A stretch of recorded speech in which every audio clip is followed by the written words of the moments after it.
नमस्कार। मैं श्रीमती शिल्पा कुलकर्णी, सहायक प्राध्यापिका, शिक्षा संकाय श्री शंकराचार्य महाविद्यालय जुनवानी, भिलाई।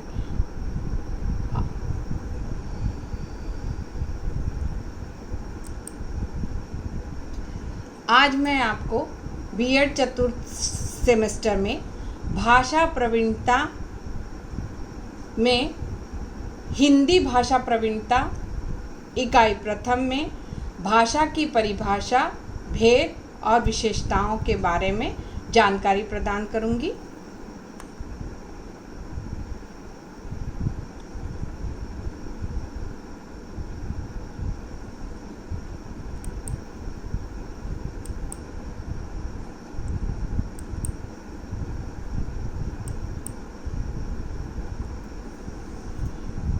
भाषा शब्द भाष धातु से निष्पन्न हुआ है। शास्त्रों में कहा है भाष वक्त्याया वाची, अर्थात व्यक्त वाणी ही भाषा है। भाषा स्पष्ट और पूर्ण अभिव्यक्ति प्रकट करती है। भाषा का इतिहास उतना ही पुराना है जितना पुराना मानव का इतिहास। भाषा के लिए सामान्यतः यह कहा जाता है कि भाषा मनुष्य के विचार विनिमय और भावों की अभिव्यक्ति का साधन है। भाषा की परिभाषा पर विचार करते हुए रविन्द्रनाथ श्रीवास्तव की यह बात ध्यान देने योग्य है कि भाषा केवल अपनी प्रकृति में ही अत्यंत जटिल और बहुस्तरीय नहीं है, वरन अपने प्रयोजन में भी बहुमुखी है। उदाहरण के लिए, अगर भाषा व्यक्ति के निजी अनुभवों एवं विचारों को व्यक्त करने का माध्यम है, तब इसके साथ ही वह सामाजिक संबंधों की अभिव्यक्ति का उपकरण भी है। एक और अगर वह हमारे मानसिक व्यापार अर्थात चिंतन प्रक्रिया का आधार है, तो दूसरी तरफ वह हमारे सामाजिक व्यवहार अर्थात संप्रेषण प्रक्रिया का साधन भी है। इस प्रकार संरचना के स्तर पर जहाँ भाषा अपनी विभिन्न इकाइयों में संबंध स्थापित कर उसे सशिलिष्ट रूप ग्रहण करती है जिसमें वह प्रयुक्त होती है, प्रयोजन की विविधता ही भाषा को विभिन्न संदर्भों में देखने के लिए बाध्य करती है। यही कारण है कि विभिन्न विद्वानों ने इसे विभिन्न रूपों में देखने और परिभाषित करने का प्रयत्न किया है। अब मैं आपको भाषा की परिभाषा के बारे में बताना चाहूँगी। भाषा की परिभाषा डॉक्टर कामता प्रसाद गुरु के अनुसार भाषा वह साधन है जिसके द्वारा मनुष्य अपने विचार दूसरों तक भली भांति प्रकट कर सकता है और दूसरों के विचार स्पष्टतया समझ सकता है। ये क्या कहते हैं? इनका कहने का मतलब है कि भाषा वह साधन है जिसमें एक मनुष्य अपने विचारों को दूसरों के प्रति दूसरों के पर भली भांति प्रकट कर सकता है और जो दूसरा है वह अपने विचार को स्पष्टतया समझा सकता है या दूसरों के विचार को वह स्पष्टतया समझ सकता है। उसी प्रकार डॉक्टर श्याम सुंदर दास जी कहते हैं, मनुष्य और मनुष्य के बीच वस्तुओं के विषय में अपनी इच्छा और मति का आदान प्रदान करने के लिए व्यक्त ध्वनि संकेतों का जो व्यवहार होता है उसे भाषा कहते हैं। अर्थात मनुष्य और मनुष्य, दो मनुष्यों के बीच में किसी वस्तु के विषय में या अपनी इच्छा के विषय में या अपनी बुद्धि के विषय में से जो भी हम आदान प्रदान करते हैं अपने विचारों को, और उसको आदान प्रदान करने के लिए हम जिन ध्वनि संकेतों का उपयोग करते हैं अपने व्यवहार में, उसको हम भाषा कहते हैं।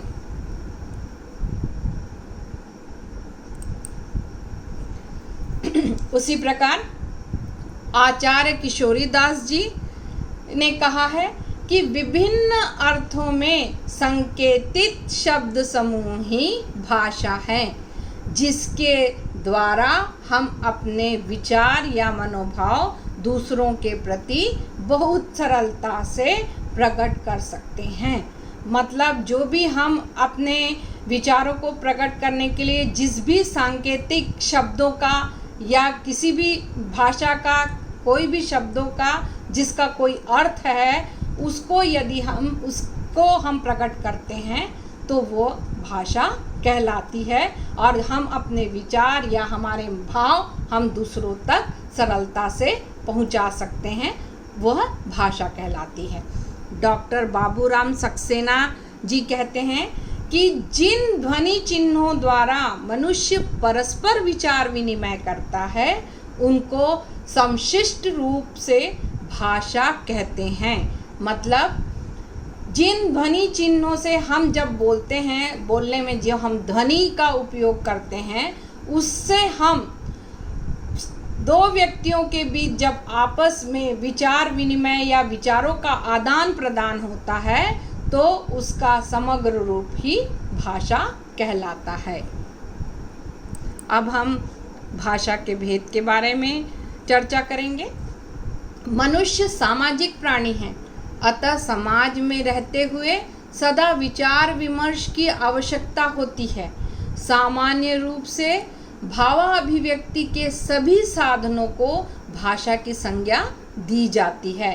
भावाभिव्यक्ति संदर्भ में हम अनेक माध्यमों का सहारा लेते हैं, जैसे स्पर्श कर, चुटकी बजाकर, आँख घुमाकर या दबाकर, उंगली को आधार बनाकर, गहरी सांस छोड़कर, मुख के या मुंह के विभिन्न अंगों के सहयोग से ध्वनि उच्चारण कर आदि।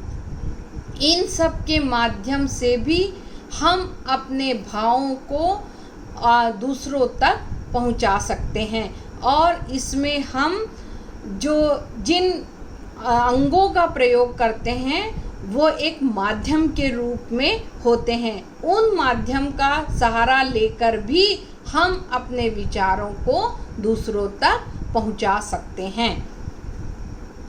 भाषा की स्पष्टता को ध्यान में रखकर उसके वर्ग बना सकते हैं, जो मैं आपको आगे बताती हूँ।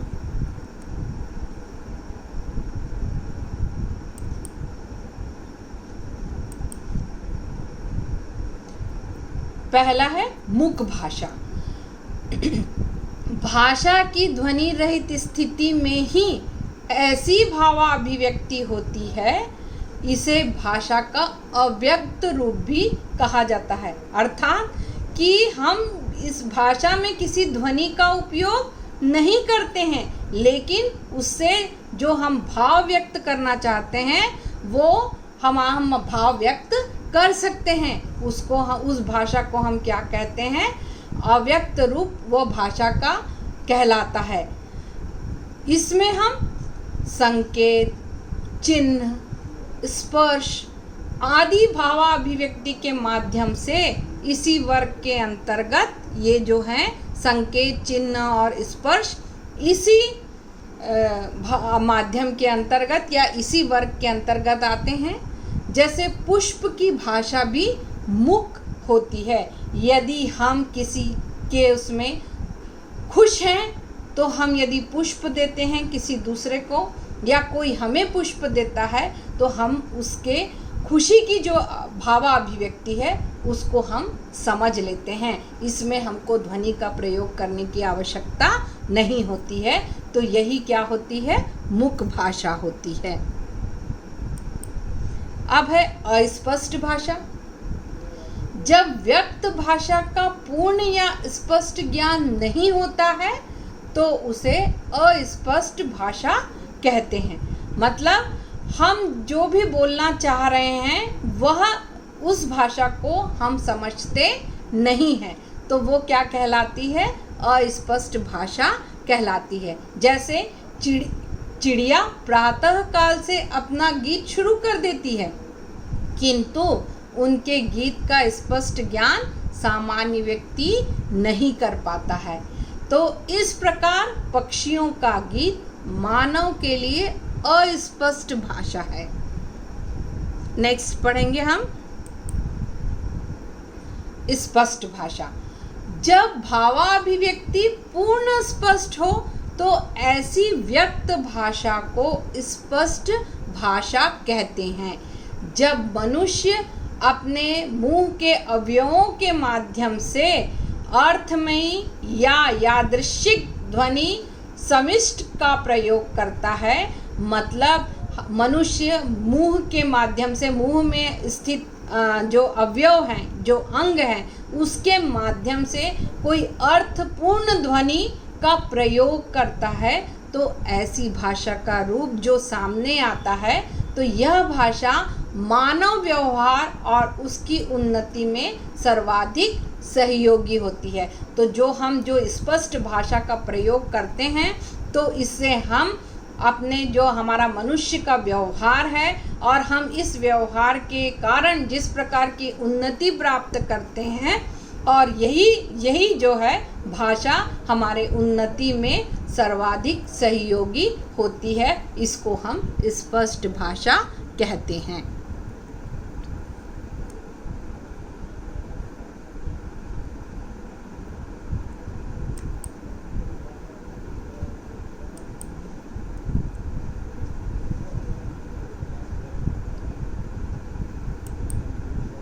अब आता है स्पर्श भाषा।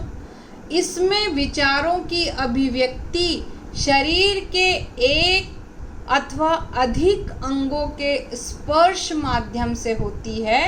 मतलब इसमें हम जब विचारों की अभिव्यक्ति करते हैं, तो शरीर के हम जो अंग हैं उससे हम स्पर्श के माध्यम से जो चीज़ हम बताना चाहते हैं, यदि हम संवेदना व्यक्त करना चाहते हैं, तो हम यदि किसी के कंधे पर हाथ रख देते हैं, तो वह हमारा स्पर्श क्या होता है, वह एक मार्मिक होता है और उस व्यक्ति को सांत्वना देने वाला होता है। इसमें भाषा के प्रयोगकर्ता और ग्रहणकर्ता में निकटता आवश्यक होती है। यदि हम किसी के दुख के समय में उस व्यक्ति के पास अपना दुख व्यक्त करने के लिए जाते हैं और हम अपना प्यार भरा या संवेदना व्यक्त करने के लिए यदि हम उसके कंधे में हाथ रख देते हैं, तो जो हमारे मनोभाव हैं वह हमारा निकटवर्ती जो व्यक्ति है उसको समझ लेता है, और इस प्रकार की जो भाषा है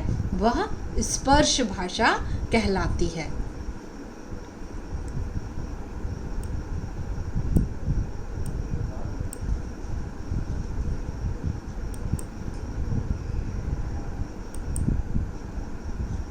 अब है इंगित भाषा।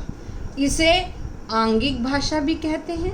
इसमें विचारों की अभिव्यक्ति विभिन्न प्रकार के संकेतों के माध्यम से होती है। जैसे हरी झंडी या हरी बत्ती मार्ग साफ का या आगे बढ़ने का संकेत देती है, और उसी प्रकार जो लाल बत्ती है वह मार्ग के अवरुद्ध होने का या रुकने का संकेत देती है। इसे हम इंगित भाषा कहते हैं।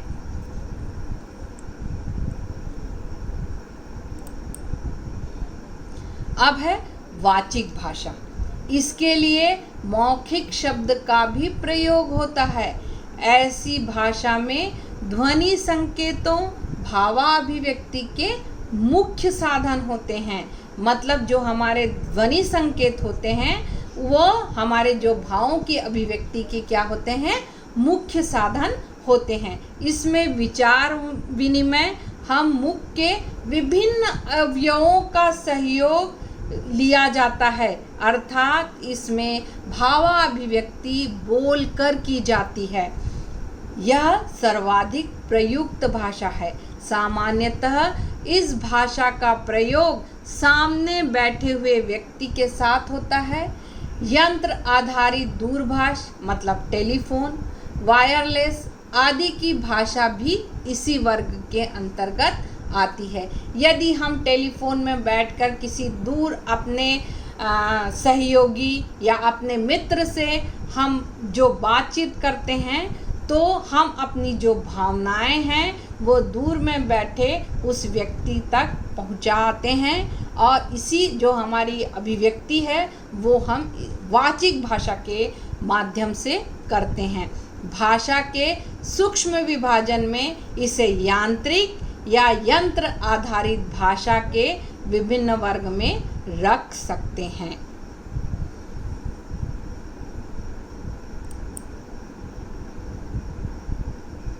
अब है लिखित भाषा। भावा अभिव्यक्ति का सर्वोत्तम माध्यम है लिखित भाषा। मतलब हम जो हमारे मन में जो भाव हैं उसको हम लिख कर ये व्यक्त करते हैं तो वो होती है लिखित भाषा। इसमें अपने विचारों का विनिमय लिखकर अर्थात मुख्यतः लिपि का सहारा लेकर किया जाता है। इस भाषा में लिपि के आधार पर समय तथा स्थान की सीमा पर करने की शक्ति होती है। एक समय लिपिबद्ध किया गया विचार शताब्दियों बाद पढ़कर समझा जा सकता है। जैसे हमारे पुराने जो ग्रंथ हैं, रामचरितमानस हो, ये गीता हो, ये सब हम आज पढ़ते हैं और उस समय की क्या परिस्थितियां थी, क्या युग था, वहाँ पे उस समय क्या घटनाएं घटित हुई, इसके बारे में हम समझ सकते हैं। और कोई भी लिपिबद्ध विचार या संदेश देश विदेश के किसी भी स्थान पर भेजा जा सकता है। किसी भी समाज की उन्नति मुख्यतः वहाँ की भाषा उन्नति पर निर्भर होती है। यह सर्वमान्य तथ्य है कि उन्नत देश की भाषा भी उन्नत होती है। इसके साथ भाषा को मानवीय सभ्यता का उत्कर्ष आधार माना गया है।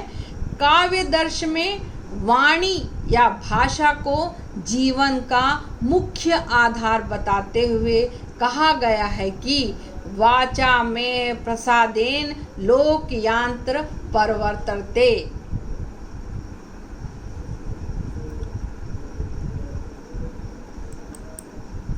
धन्यवाद। अब मैं आगे की क्लास में भाषा की विशेषताओं के बारे में आपसे चर्चा करूंगी।